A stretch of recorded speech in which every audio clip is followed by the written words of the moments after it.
I was born in South Haven, Michigan, but at age 2, my parents, who were quite young, moved us to Bangor, Michigan, where we lived on a rural farm. And we had no electricity till I was 5 and no running water till I was 8. So it was a pretty meek background, but I always said that we weren't poor, we just didn't have any money.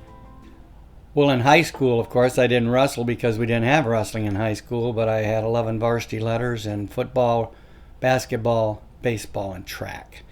I was a candidate for Annapolis, but was eliminated because I'm colorblind. A friend of mine said, let's go check out Olivet College. A minister that we both had just been hired as a professor there at Olivet College. I didn't start wrestling, of course, until my freshman year when they were trying to organize the team. Mike Crommiller, a senior at that time, was trying to get the president to back the program, and so he came to me several times to ask me if I'd go out. I didn't know anything about college or high school wrestling, had never really seen one.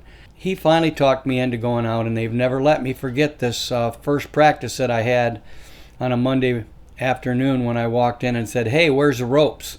I've seen this on TV and there's supposed to be ropes.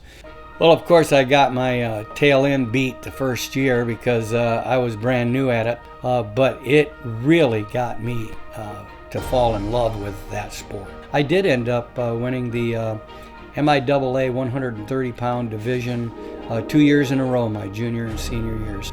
I signed a contract with South Haven High School, and I got a letter that said I was to report for a physical. They informed me that I would be drafted in August. The courses that I'd taken in college to become a coach, I think that they used that particular criteria to send me to Fort Sam Houston, Texas. In San Antonio to become a combat medic, because draftees usually don't get to do those kinds of things. Right away, Jim poured all of himself into his duties, treating the sick and the wounded. Before long, all his fellow soldiers called him Doc.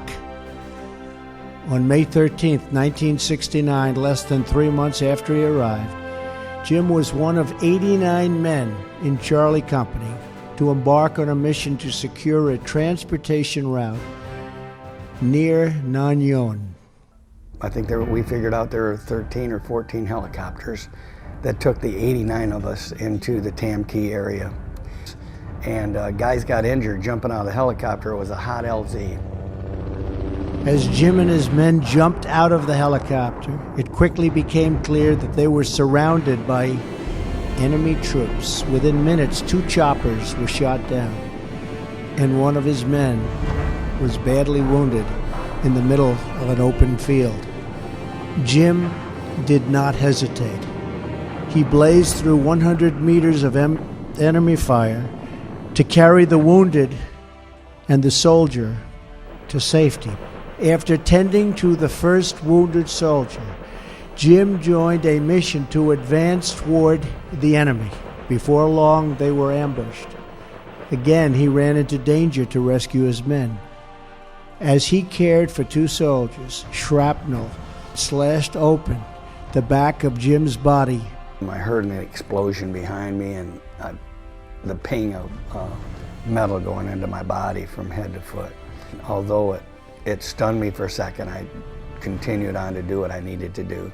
Yet that terrible wound didn't stop Jim from pulling those 2 men to safety, nor did it stop him from answering the plea of another wounded comrade and carrying him to safety atop his own badly injured body. He crawled through a rice paddy thick with steel rain. As soldiers watched him, they were sure that was the last time they would see Doc. But after several minutes passed, Jim emerged from the smoke and fire carrying yet another soldier and lifted the soldier to a medevac helicopter. His lieutenant ordered Jim to get in too. Get in, he said, get in. And that's when I remembered that I had gotten hit, and I looked down and I had blood on me, and I said, no, I'm not going. And he said, why not? And I said, you're gonna need me. I'd rather be dead then have heard the next day that one of my men got hit and I wasn't there to save him. Over the next 24 hours, Jim fired at enemy soldiers, suffered a bullet wound to his arm, and continued to race into gunfire to save more and more lives. After nearly 2 days of no food, no water, and no rest, Jim volunteered to hold a blinking light in an open field to signal for a supply drop. Jim did what his father had taught him. He gave it his all, and then he just kept giving. In those 48 hours, Jim rescued 10 American soldiers and tended to countless others. Each one of those trips is a miracle within itself. Well, when I came back from Vietnam, I promised the Lord that if He got me out of that hell on earth, that I'd be the best dad, the best coach, and the best teacher that I could be. So I had an obligation to fulfill, because He did get me through that very, very dangerous part of my life. I was coaching year-round. I coached football, wrestling, high school baseball, and American Legion ball. He was actually teaching us life lessons, stuff that we did, you weren't going to put together until you were an adult. The things that he taught us really mean a lot, and it's some of those things that I have handed down to my children. I did that for 22 years, and then I decided I needed a break from coaching somewhere during the year, but I didn't want to leave the sport. So I decided I'd become a referee. I spent 25 more years as a referee, and that would be a total of 47 years with wrestling. I was blessed in 25 seasons to do 18 state finals. When I received the Congressional Medal of Honor, the moment that I was on the stage with the President of the United States was surreal.